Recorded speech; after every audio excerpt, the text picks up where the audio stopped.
You know, there are moments in life that make me pause for a long time and ask myself, why do two people receive the same 24 hours every morning, yet one moves forward while the other stays stuck in place? I used to think it was luck, then opportunity, then circumstances. But the older I get, the more people I meet, the more I realize a truth that's both harsh and also the fairest truth in life. Time is the only asset everyone receives equally, but no one uses it the same way. I've met people who have health, youth, and ambition, yet live as if tomorrow will always come. And I've also met people who have nothing but their two bare hands, yet they use every hour as if it's their last chance to change their life. And what makes me think the most is this: life doesn't reward you for the number of hours you have, but for how you use them. Maybe you felt exhausted before, not because you did too much, but because you did things that took you nowhere. Maybe you've sat at the end of the day and asked yourself, what did I even do today? And if you've ever found yourself living as the same old version of you, don't worry, I've been there too. In this video, I want to tell you the principles that redirected my life. The things that, if I had known earlier, I probably wouldn't have wasted so many years.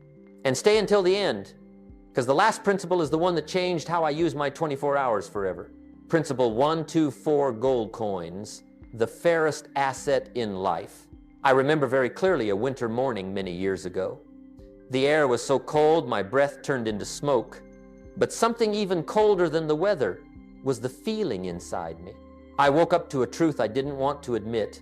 I had lived so many days of my life without leaving any trace. No progress, no growth, no value created, just drifting. Slowly, unconsciously, forgettably. And as I sat looking out the window, where the sun was rising from the horizon, I realized something. No matter how many times I had failed, no matter how badly I lived yesterday, this morning I still received the exact same thing everyone else in the world received 24 brand new hours. No one gets more. No one gets less. No one has privilege in this matter. A millionaire and an unemployed man stand next to each other and both are given exactly 24 gold coins. No more, no less. It sounds simple, but when you truly understand it, it can redirect your entire life. I once met an old man working on a farm. He wasn't wealthy, famous, or accomplished in any notable way, but he had a way of seeing time that I had never seen in anyone else. He told me, "Jim, every morning when I open my eyes, I imagine someone putting 24 gold coins in my pocket.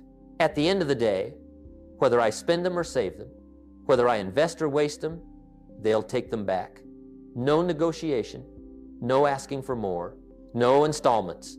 I asked him, "Do you regret the coins you wasted?" He looked at me, smiled sadly but sincerely. "Of course, but what I regret most are the days I didn't know the value of those 24 coins. That sentence followed me for many years.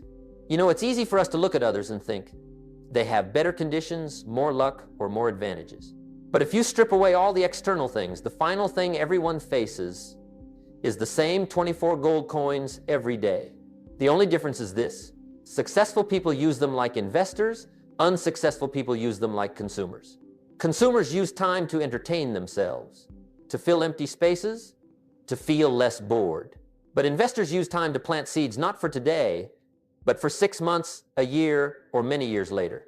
A friend of mine once said, "Jim, I'm not richer than anyone, but I know every coin I spend must bring something to my future." You see, he wasn't smarter than others, he was just more conscious in how he used his time. 24 gold coins can build a new future, but they can also bury a life. Where you spend them, that's your responsibility.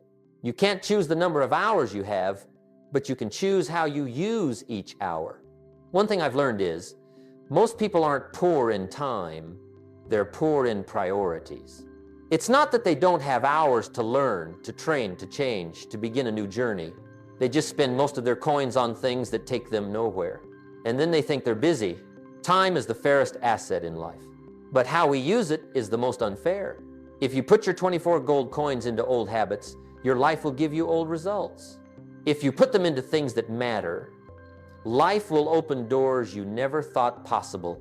And that's why I want you to remember, you're living today with what you did with yesterday's 24 gold coins.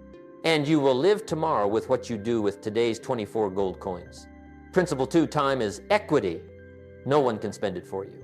When I was young, I used to believe that assets were what we held in our hands. Money, objects, houses, cars. I thought assets were things you could measure, weigh, or see. But as I grew up, I realized something else. The most valuable asset each of us has is the most invisible one, time. The special thing about this asset is that you can't borrow it, lend it, ask for more, or store it. Whoever you are, wealthy or struggling, you own the exact same amount of equity every day.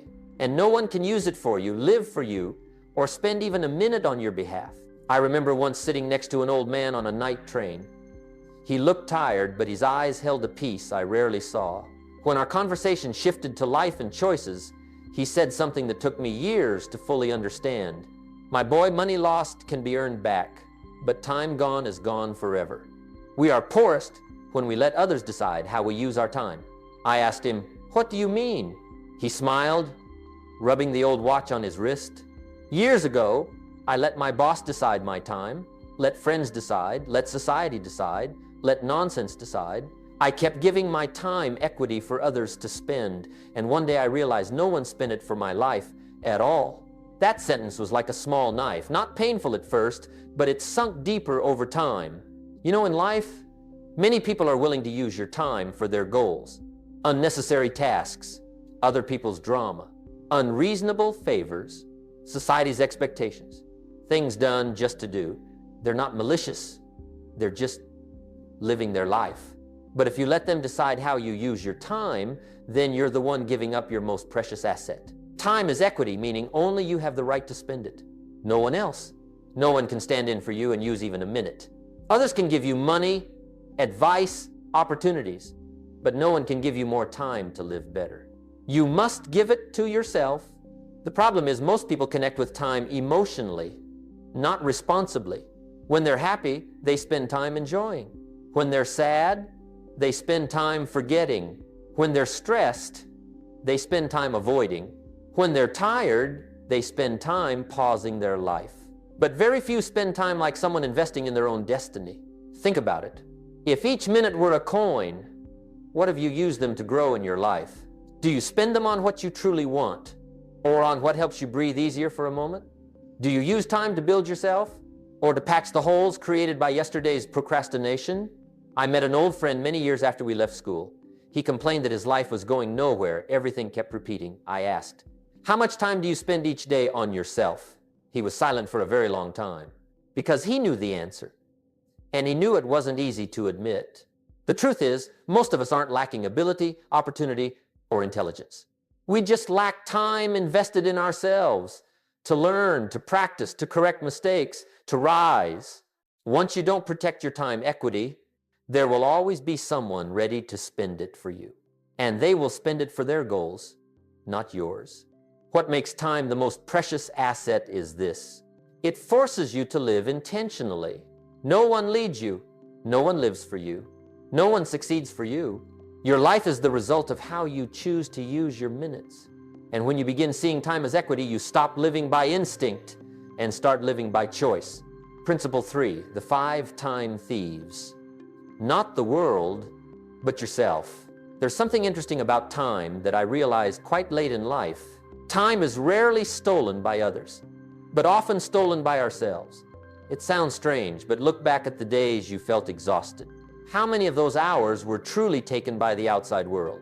Or did you unconsciously hand them away? I used to think my life slowed down because work overwhelmed me, because people asked for favors, because unexpected things happened. But then there was a period when everything became too heavy, too chaotic, forcing me to pause.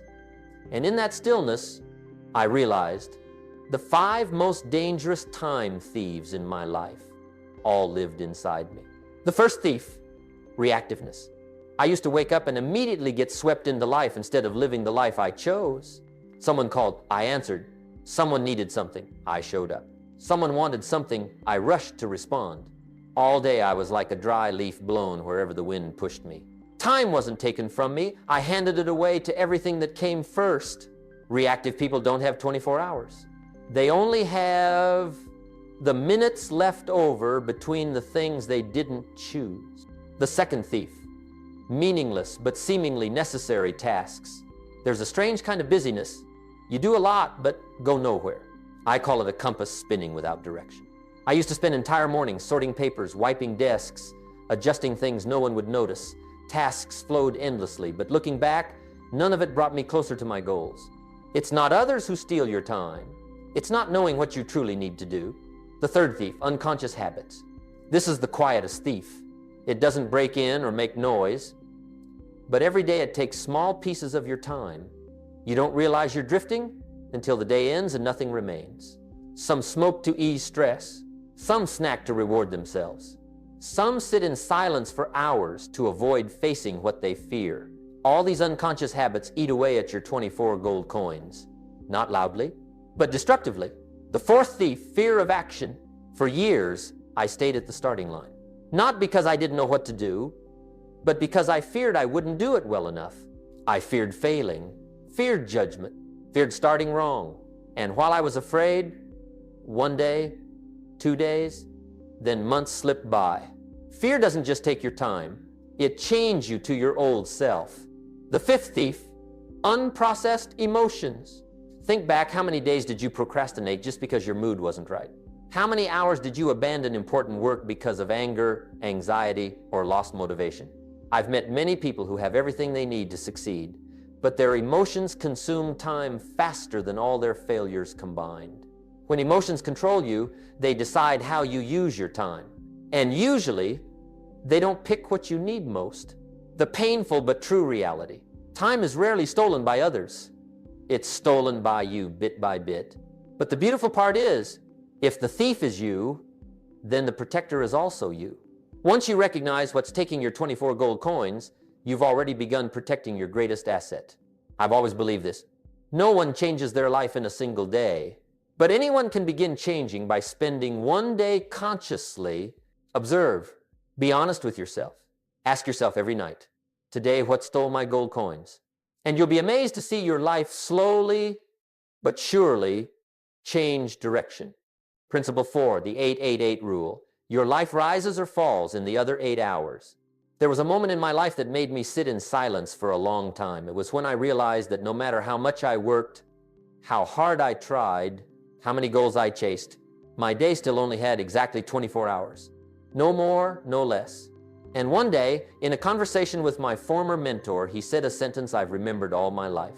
Jim, the first 8 hours are for maintaining your life. The next 8 hours are for building your life. And the last 8 hours are where your destiny is decided. That sentence sounds simple at first, but if you understand it deeply, it can redirect your entire journey. 1. The first 8 hours. To survive, this is where most people spend their time working. Whether you do manual labor, office work, business, or farming, you use a big part of your time to maintain life, making money, paying bills, taking care of your family. There's nothing wrong with that, but this is not where the future is created. This is just to keep the rhythm zone, the zone that keeps you standing. My mentor once said, don't expect these 8 hours to bring you freedom. They only keep you from slipping down. 2, 8 hours for rest, to recover. The body needs sleep. The mind needs stillness. We cannot demand that ourselves operate like machines. You rest not to be lazy, but so you have the strength to fight life again tomorrow. But notice this, people can sleep 8 hours and still feel exhausted. If their remaining 8 hours are not used the right way. 3, the last 8 hours, where destiny is written. This is the part very few people notice, the part most people use to kill time, not to master time. But if you look at successful people, they all have one thing in common. They turn the last 8 hours into extended golden hours. Not everyone has the same circumstances, but everyone has the right to decide where these 8 hours will go. Think about it. Do you use those 8 hours to give up or to grow? Do you use those 8 hours to forget your fatigue or to create your future? Do you use those 8 hours to just fill time or to lay the foundation for your life? Another mentor of mine once said, Jim, 8 hours of work feed you. 8 hours of rest keep you alive. But the other 8 hours, that's where you become who you want to be. I didn't understand that right away.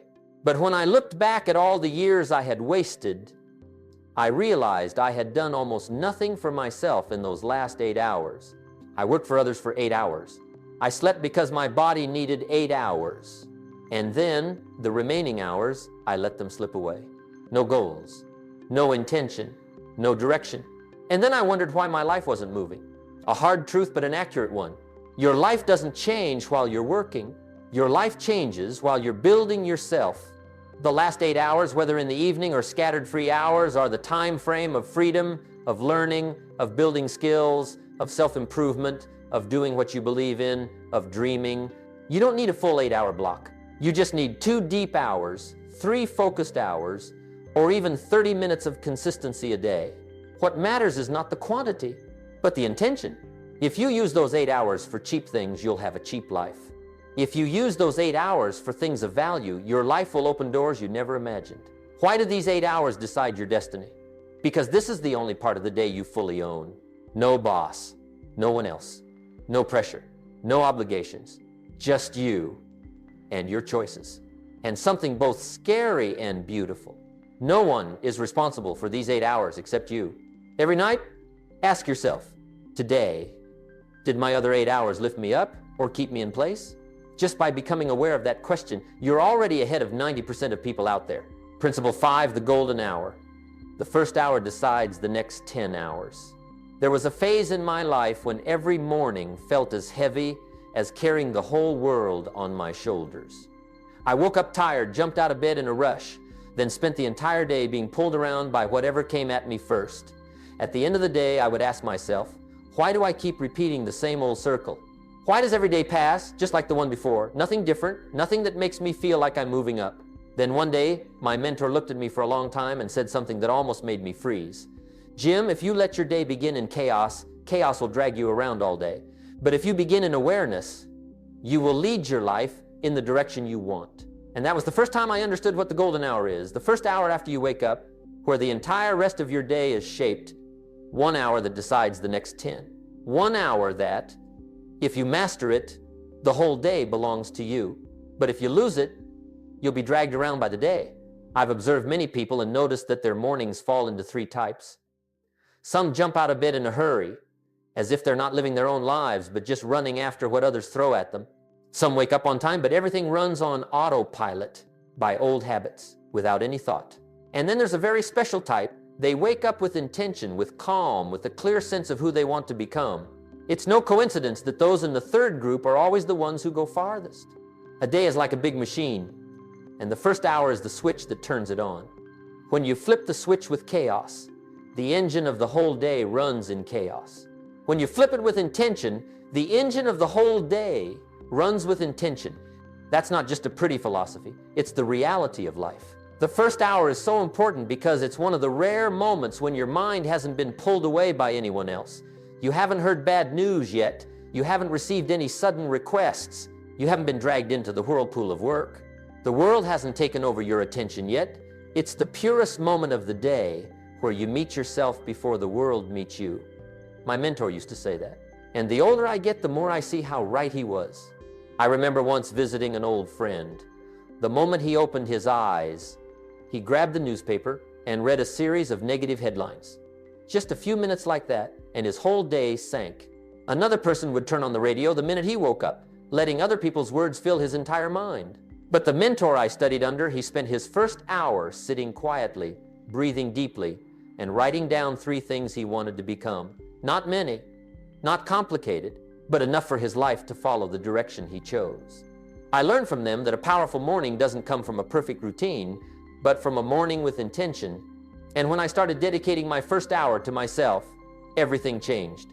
I woke up more slowly, more peacefully. I spent a few minutes just settling in, becoming aware that I was alive, breathing, present. I let my body move gently to get the blood flowing, to bring my energy back. Then I wrote down the single most important thing of the day. Just one thing, something worthy of my time. Something that, no matter how chaotic the day became, I would come back and finish. Many people think the golden hour means doing a lot, meditating, reading, working out for a long time. No, the golden hour is not about a perfect morning. It just needs to be a morning with direction, with intention, with awareness, with clarity. How you start your morning doesn't just decide the rest of that day. It shapes how you live this month, this year. And one day, you look back and realize your life is simply your first hours repeated over and over. So every morning, before you step into the world, just ask yourself one question. Today, will I begin in reaction or in intention? 2 paths, 2 lives. Principle 6, the 4-step morning ritual, laying the foundation for a life of intention. There is something I see more and more clearly, that the quality of a life is often measured by the quality of its mornings. People with strong lives, strong minds, strong results usually don't start their days in hurry, chaos, or to the sound of alarms pulling them into someone else's world. They start with intention, with awareness, with a small ritual, just enough to set their life in the right direction. I learned this from an old man I met on a long trip. He lived in a simple wooden house with nothing much besides a table, a pen, and a few old notebooks. But what I remember most about him wasn't his simple lifestyle. It was how he started his mornings. He told me, "Jim, all you need to do is hold your morning steady. The rest of your life will naturally fall into place." At the time, I didn't understand. But later, when life threw me into seasons of turmoil, I realized just how right he was. He shared with me a 4-step ritual, not to make the morning look pretty, not to make himself special, but to create a solid foundation for a day lived with intention. The first step he called waking up in peace, not jumping up, not rushing out of bed as if you're already late for something, just sitting up slowly, like a reminder that you are the one who chooses how today begins. When you wake up in peace, you give yourself a great gift, the right to own the first minute of the day. And when you own the first minute, the rest of the minutes become much lighter. The second step is to spend a quiet moment, just a few minutes, nothing fancy, just letting the mind settle and recognizing that you are present in this new day. In this quiet moment, you don't have to think profound thoughts. Just let your breath go in and out as it is. The strange thing is, when you begin your day in stillness, you step into the world with steadiness. You're no longer easily pulled away by sounds, requests, or sudden events. You have a center axis to hold on to. The third step is to wake the body up through movement. That man told me the body is the vehicle and the mind is the driver.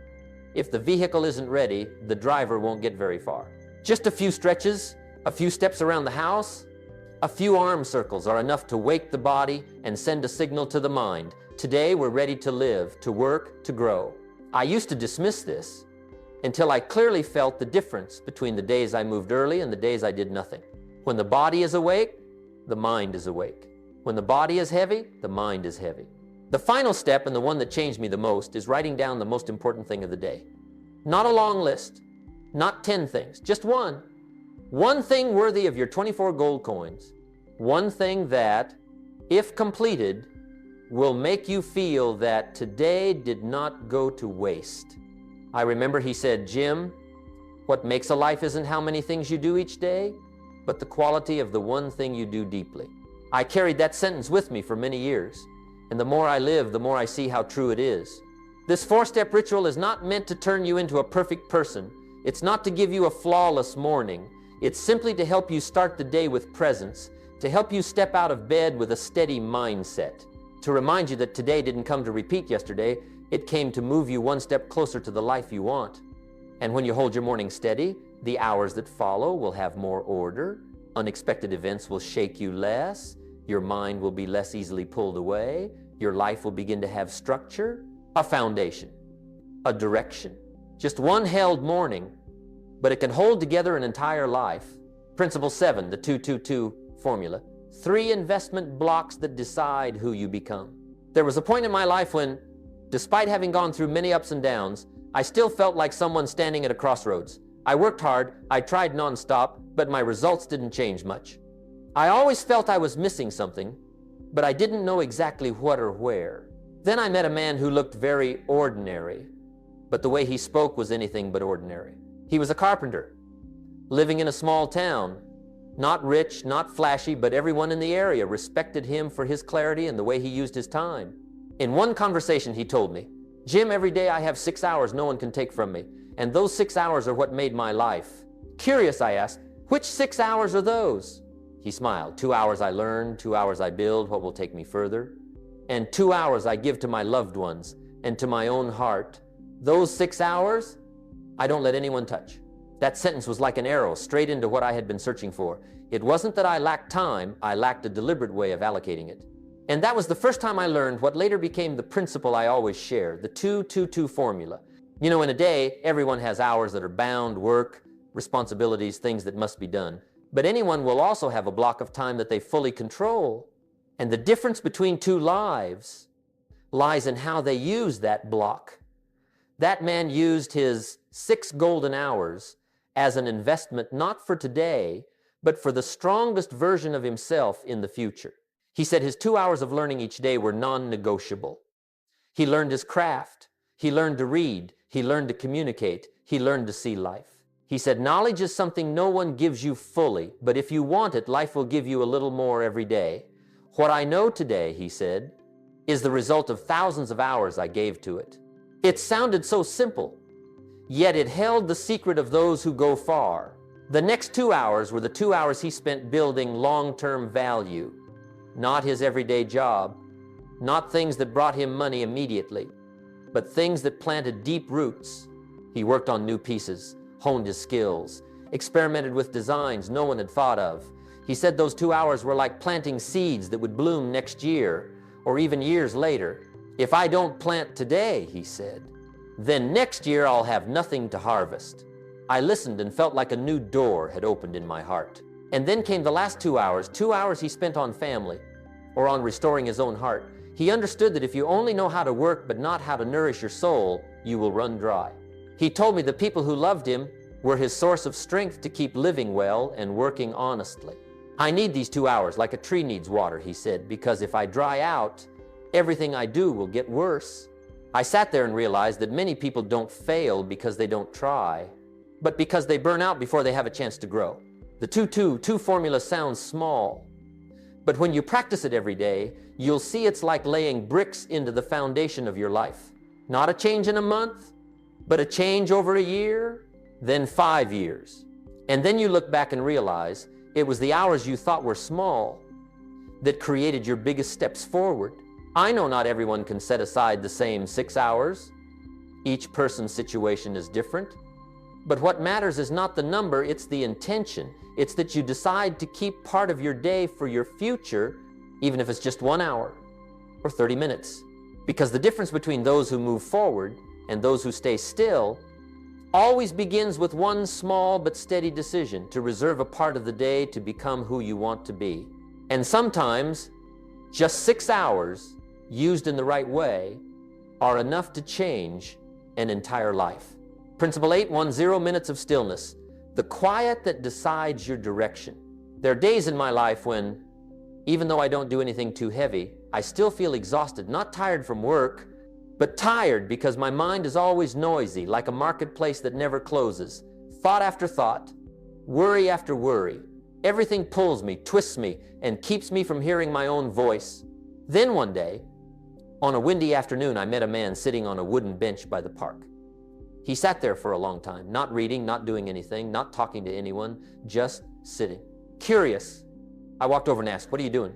He smiled, his eyes gentle but deep, as if he could see what I hadn't yet said. "I'm letting life become quiet enough so I can hear what I really want." That sentence stopped me in my tracks.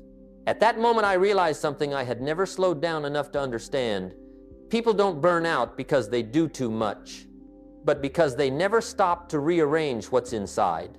And from that day on, I learned the power of a small pause, just 10 minutes a day, that can redirect your mind, your emotions, and your whole life. You know, in a single day, we're pulled by dozens of things. Conversations, unexpected tasks, sudden requests, nameless emotions. If you don't know how to stop, you'll let life push you around like a boat with no one at the helm. At that point, you're no longer deciding the direction, you're just drifting. But the moment you sit down and give yourself 10 minutes of stillness, you take back control of that boat, and the strange thing is, just 10 minutes, and life starts to change color. Many people think stillness means meditation, but not necessarily. Stillness is simply not letting the world crowd in, giving your mind enough space to return to its true shape. You don't need to sit on a mat. You don't need to keep your eyes closed for a long time. You don't need to force yourself to think of nothing. You just need to sit quietly, breathe slowly, and let all the outside noise fall away like autumn leaves.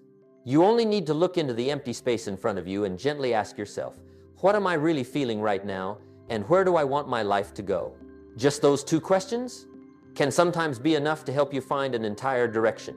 I remember once, after weeks of chasing work, I felt like I had been separated from myself. Everything I did, everywhere I went, everyone I met, all made me feel like I was playing a role that wasn't mine. I stopped, sat down, put my hand on my chest, and let my mind sink into the quiet. First came resistance, then discomfort.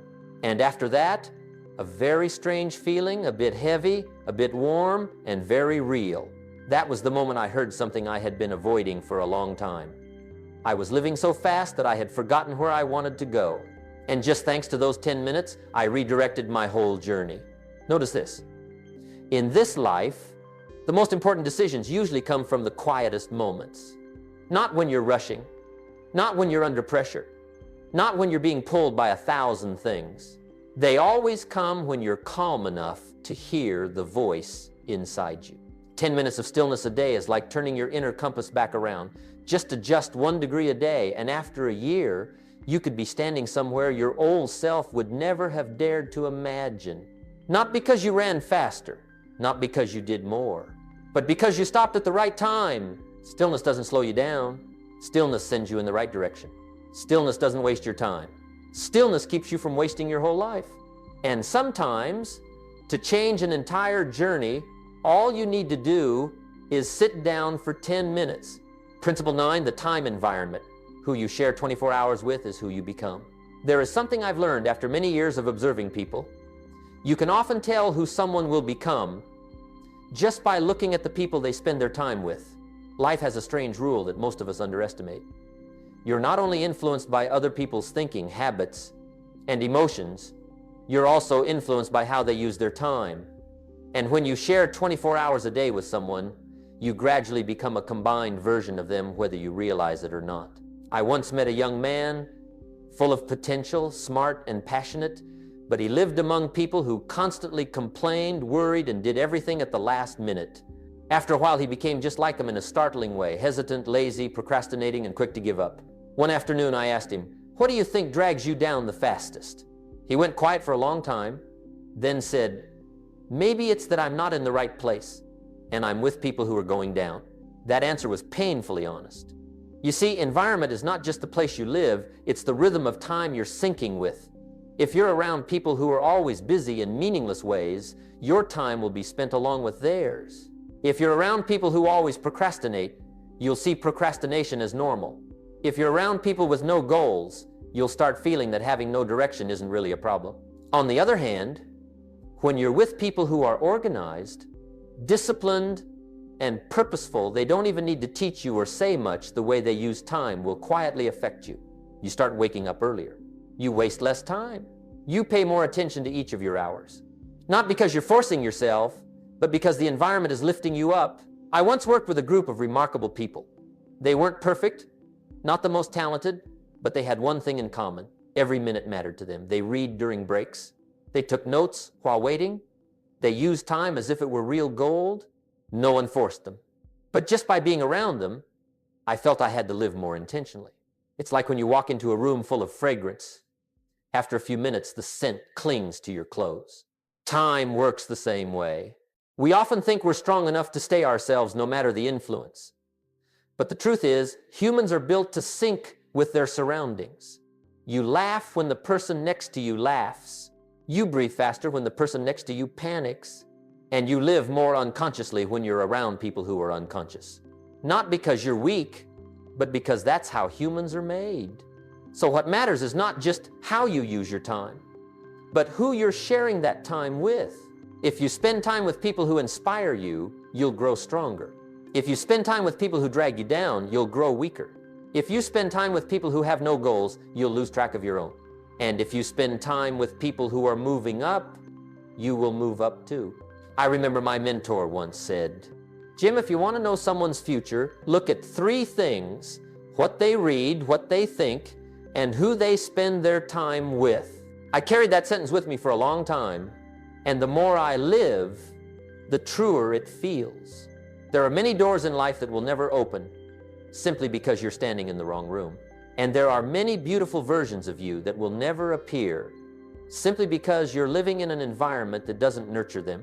Time is the fairest asset in life, but the time environment, the people who share every hour and every minute with you, is what creates the greatest inequality. It can lift you for a lifetime or pull you down so far you can't stand back up. Ask yourself one question. Who are my 24 hours a day lying next to? And are they lifting me up or keeping me in place? That answer is sometimes the map of your future. Principle 10, today's 24 hours will decide the next 24 months. There are moments in life that make me stop and ask myself, how can one small decision in a single day change the whole stretch of life ahead? How can just one simple action today open the door I've been searching for all these years? And the more I live, the more clearly I understand something I had only heard before. The future doesn't arrive in a day, but it starts from a day. I once visited a small farm where an elderly farmer had been working for more than half a century. I asked him, what decides your harvest, the seeds, the soil, or the weather? He put his hoe down, looked at me with eyes as gentle as the earth, and said slowly, Jim, all of those matter. But what decides my harvest is what I do in today's 24 hours. I tend the soil today. I sow the seeds today. I pull the weeds today. And the next 24 months will retell the story of this day. That sentence stayed with me for many years because it's true not only for plants, but for human lives. What you do today, how you think, how you live, how you use your 24 gold coins silently shifts the direction of your life. Not by a big step, not by a powerful leap, but by a tiny degree. Yet a small degree, repeated long enough, can take you somewhere you never imagined. I've met many people living in disappointment. Not because they live badly, but because they live on repeat. Each day like the last. Each habit like the old one. Each choice like the one before. And they think their life isn't changing. But the truth is, their life is changing just in a direction they don't want. Because today's 24 hours are pushing them downward. On the other hand, I've also met people who did extraordinary things from very small actions. Someone decided to spend 20 minutes studying every night. 2 months later, they understood what once scared them. 6 months later, they were better than others. 2 years later, they became a leader. It all started from 20 minutes of one day. There was another man I remember clearly who told me his life changed because of a decision on a rainy afternoon. He sat by the window, watching water slide down the roof, drop by drop, slowly forming a stream. And he realized he didn't lack strength, he only lacked repetition. That day, he wrote, today I will do exactly one thing, and I will do it every day. 2 years later, he was a completely different person. Not because of talent, not because of luck, but because of one day, the day he woke up inside. You see, today's 24 hours can be just another ordinary day, but they can also be the day you reset your life's compass. No one knows who you'll be in the next 24 months. But I know one thing for sure. Every change begins with a day. When you decide to live with intention, life doesn't ask you, what do you want in the future? Life only asks, what are you doing today to deserve what you want? And that answer only you can give it. If today you live with purpose, the next 24 months will call you by a different name. If today you live in procrastination, the next 24 months will prove it. If today you lay a good brick, 2 years from now you'll have a solid wall to lean on. And if today you plant a beautiful seed, you'll meet it again in another spring, stronger, more beautiful, and more worthy. So before today passes, ask yourself one question slowly, deeply. If the next 24 months were decided by these 24 hours, how would I use them? The answer is not for saying, the answer is for living. If what I shared today resonates with you, leave a comment below. I want to know what journey you're on and what you want your next 24 months to become. If you found value, don't forget to hit like and subscribe so you don't miss the next lessons. And remember, success is not something you pursue, but something you attract by the person you become.